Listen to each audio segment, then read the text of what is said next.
Bismillah. Assalamualaikum warahmatullahi wabarakatuh. Innal hamdalillah nahmaduhu wa nasta'inuhu wa nastaghfiruh wa na'udzu billahi min shururi anfusina wa min sayyiati a'malina. May yahdihillahu fala mudilla lahu wa may yudlilhu fala hadiyalah. Asyhadu an la ilaha illallah wahdahu la syarika lah wa asyhadu anna Muhammadan abduhu wa rasuluhu la nabiyya wa la rasulahu ba'dah amma ba'du. Qala Allah ta'ala fil Qur'anil Karim, a'udzu billahi minasy syaithanir rajim. Bismillahirrahmanirrahim. Ya ayyuhalladzina amanu taqullaha haqqa tuqatih wa la tamutunna illa wa antum muslimun. Wa qala Rasulullah sallallahu alaihi wasallam fi hadithihi, man kana yu'minu billahi wal yawmil akhir falyakul khairan aw liyasmut, wa man kana yu'minu billahi wal yawmil akhir falyukrim jarahu, wa man kana yu'minu billahi wal yawmil akhir falyukrim dhaifahu. Segala puji bagi Allah yang telah melimpahkan rahmat dan hidayahnya kepada kita semua sehingga kita bisa berkumpul dan mendatangi sholat wajib, yaitu sholat isya, kemudian dilanjut dengan sholat sunnah tarawih, kemudian ditutup dengan sholat sunnah 3 rakaat witir. Tak lupa kedua kalinya sholawat serta salam kita haturkan, kita curahkan kepada junjungan kita, suri tauladan kita, uswatun hasanah, Nabiullah Muhammad sallallahu alaihi wasallam. Kepada beliaulah kita mengharap syafaat, satu-satunya syafaat di hari kiamat kelak, karena semoga Rasulullah sallallahu alaihi wasallam berkenan memilih kita sebagai golongan pada umatnya di hari kiamat kelak.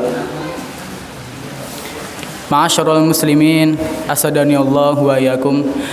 Saderengipun kula nyuwun pangapunten mboten saged basa Jawa. Jadi malam ini pakai bahasa Indonesia riyen nggih. Pangapunten mboten saged ngangge basa Jawa nggih. Selevel kula masih tesih santri lah.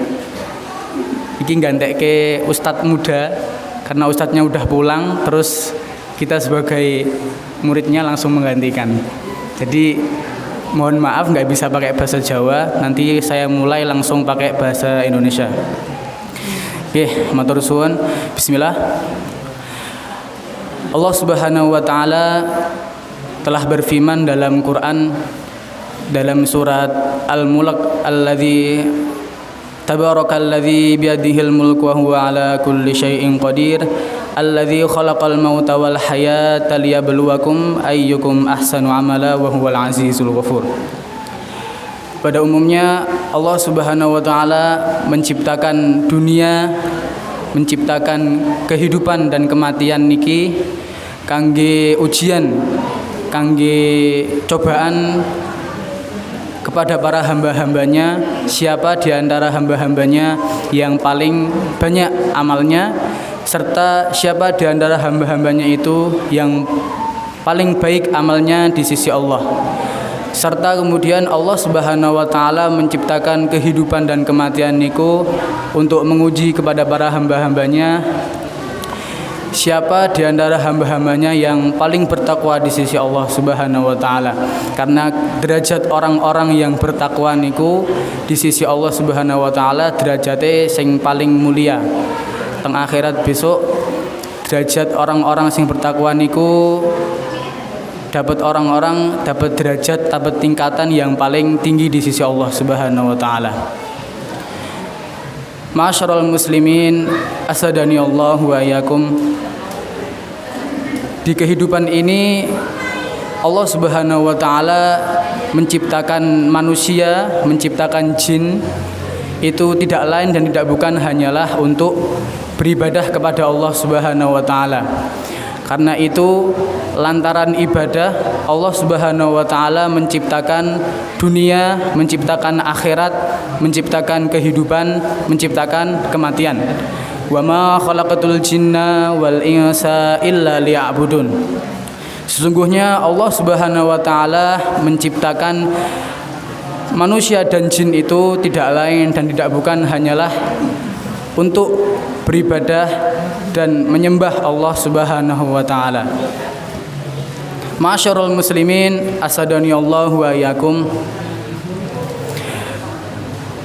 Mungkin malam ini kita akan membahas tentang sedikit apa tugas kita di dunia ini, apa sebab kita diciptakan Allah Subhanahu wa taala di dunia ini, yaitu ibadah. Kita dianjurkan sebagai seorang muslim, sebagai manusia beribadah kepada Allah Subhanahu wa taala. Seperti yang firman Allah yang telah dicantumkan di Al-Qur'an, "Wa ma khalaqatul jinna wal insa illa liya'budun." Ya'budun, hanya menyembah kepada Allah Subhanahu wa taala. Sebenarnya istilahnya ya'buduni, menyembah kepadaku maksudnya kepadaku Allah Subhanahu wa taala. Maka terkadang di antara kita, di antara manusia, di antara orang-orang muslim itu mengartikan sebuah ibadah adalah sebagai cuma sholat, ngaji, kemudian amalan soleh, zakat, haji, umroh. Sebagian orang mengartikan ibadah hanyalah seperti itu, hanyalah seputar tentang masjid, seputar tentang zakat, puasa. Padahal ibadah itu bisa diartikan sebagai keseharian kita. Jika keseharian kita setiap harinya, setiap perilaku kita yang condong kepada kebaikan, itu bisa bernilai ibadah kepada Allah Subhanahu wa taala. Salah satunya yang di kalangan bapak-bapak yaitu kewajiban sebagai bapak rumah tangga mencari nafkah.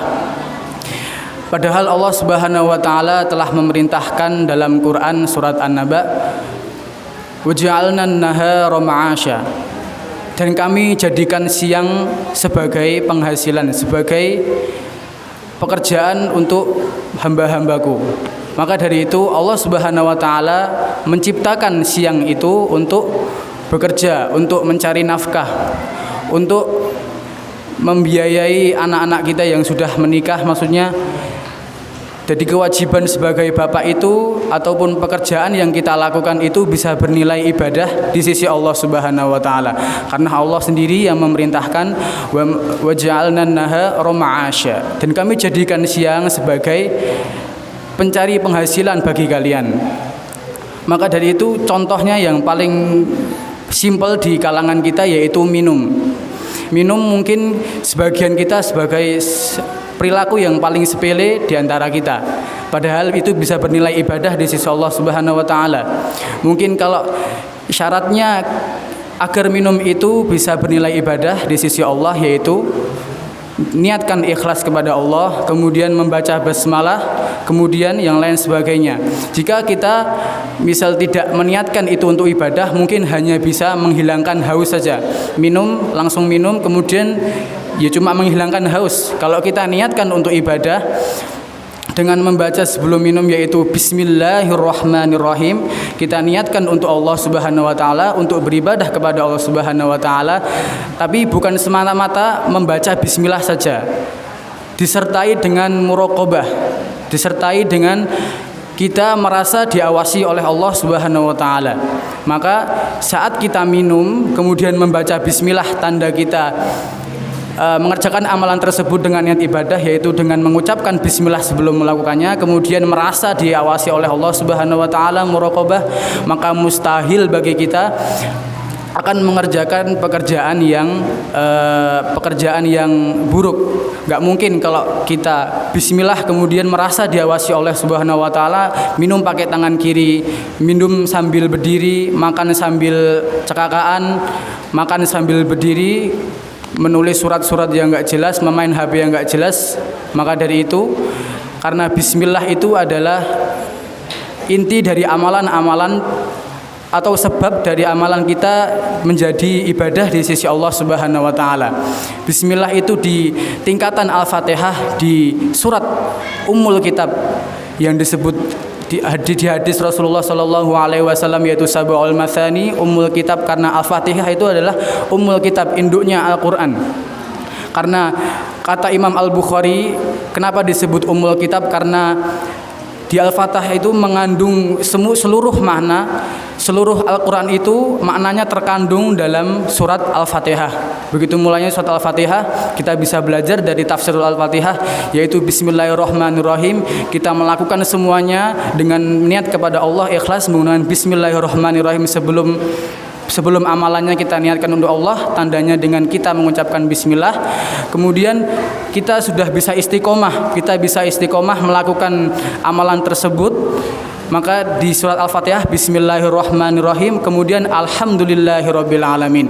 Kita bersyukur kepada Allah Subhanahu wa taala dengan rasa syukurnya karena kita bisa istiqomah dalam melakukan pekerjaan dengan sebelumnya bisa diawali dengan Bismillahirrahmanirrahim. Kemudian Bismillahirrahmanirrahim, Alhamdulillahirabbil alamin, Arrahmanirrahim. Kemudian lantaran kita bersyukur kepada Allah, kemudian beribadah tadi, semua amalan kita di keseharian kita niatkan untuk Allah Subhanahu wa taala, maka Ar-Rahmanir-Rahim, Allah akan menambahkan dengan sifat maha pengasih dan maha penyayangnya, menambahkan nikmatnya kepada kita lantaran kita selalu beribadah kepada Allah. Konsepnya ada di surat Al-Isra, la in syakartum la azidannakum wa la in kafartum inna adzabi lasyadid. Barang siapa hambaku yang bersyukur, maka nikmatnya akan ditambah oleh Allah Subhanahu wa taala. Ar-Rahmanir-Rahim, Alhamdulillahirabbil alamin, Ar-Rahmanir-Rahim, Maliki yaumiddin. Ayat selanjutnya yaitu Al-Malik, pemilik semuanya. Maka semua yang dititipkan Allah, semua yang diberikan oleh Allah itu adalah hanya milik Allah Subhanahu wa taala. Maka seperti ibaratkan kita diberi sesuatu, dititipi sesuatu, pasti akan dikembalikan. Maka seluruh nikmat-nikmat yang kita diberikan di dunia akan balik dipertanggungjawabkan di sisi Allah Subhanahu wa taala. Malik al-yaum, yaum itu hari, ad-din kama tadinu tudanuddin. Semua yang dititipkan oleh seseorang oleh Allah Subhanahu wa taala maka akan dipertanggungjawabkan di sisi Allah Subhanahu wa taala. Ayat selanjutnya, iyyaka na'bud, seluruh ibadah kita ya Allah sudah kita aturkan kepada Engkau, seluruh pekerjaan kita hanya diniatkan untuk Engkau ya Allah, untuk beribadah kepada Engkau. Iyyaka na'budu wa iyyaka nasta'in. Kata Rasulullah sallallahu alaihi wasallam dalam hadisnya, berkata hamba Allah Subhanahu wa taala, Allah Subhanahu wa taala di dalam hadis qudsi, hadza baini wa baina abdi. Ini adalah perjanjian antara aku dan hambaku di sisi Allah. Wali abdi ma sa'ala. Dan untuk hambaku, siapa yang di antara mereka beribadah dengan ikhlas, maka apapun yang dimohonkan kepadaku, kepada Allah Subhanahu wa taala, ma sa'ala, maka akan dikabulkan permohonan itu di sisi Allah di akhirat maupun di dunia. Ma'asyiral muslimin, asadyanallah wa yakum. Mungkin cukup sekian yang bisa kami haturkan. Bila ada salahnya kami mohon maaf. Wa akhiru da'wana alhamdulillahi rabbil alamin. Wassalamualaikum warahmatullahi wabarakatuh.